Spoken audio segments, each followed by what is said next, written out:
Collaboration is essential when you're working with English language learners, and there are varying degrees of collaboration.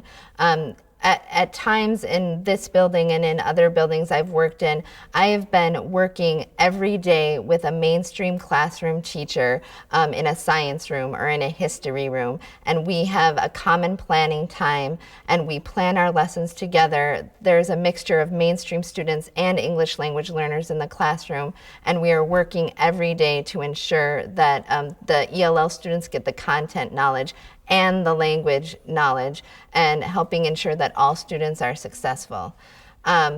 That's kind of heavy-duty collaboration, but collaboration can work on various levels. It's important as a teacher of newcomer English language learners for me to know what the grade level standards and the grade level resources are for students in my history class and in my geography class. I try to touch base with the mainstream history teachers and with the geography teachers once a unit, I say. So right now I'm studying Native Americans in history, or my students are studying Native Americans in history. And so I had a quick chat with one of the history teachers just to see, what resources do you have? What do you use? I know what the standards are, but in their history meetings, they choose the power standards, the most essential standards to teach. And so it's important for me to know what's happening in the mainstream, because in the end, that's what my students are going to be responsible for, and that's what I'm responsible for teaching. It's also important within your ELL team to work together. I see my students for history, but they see another ELL teacher for reading and another ELL teacher for science.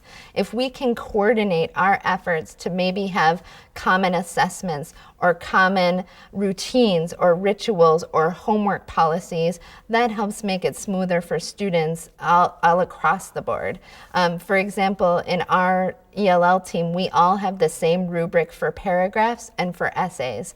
And so students know that when they write a paragraph in my class, they're going to be graded the same way as they write a paragraph in reading and the same way as they write a paragraph in science.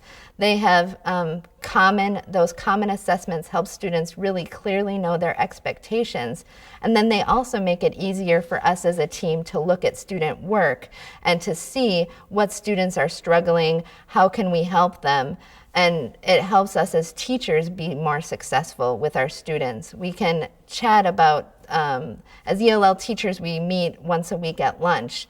And it's a quick meeting, it's only 20 minutes, but we're able to talk about what kids are doing fabulously, what kids are really struggling. Maybe I find out that a student is struggling in my class but is getting A's in all the others. I need to find out why she's struggling specifically in my class. Or it could be the opposite. We have a student who's struggling in all of the classes and maybe she's misplaced and we need to move her down a level or up a level, get her some extra help. And so it's really important for us to help individualize our instruction through collaboration with our ELL teachers, but also to make sure that we're getting the grade level content standards by talking with the content teachers in the mainstream.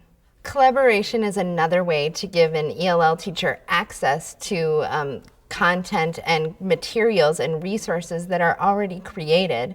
Our content specialists get together every couple of months to create curriculum and to create materials. And I've been able to get a lot from meeting with them after they've had those materials.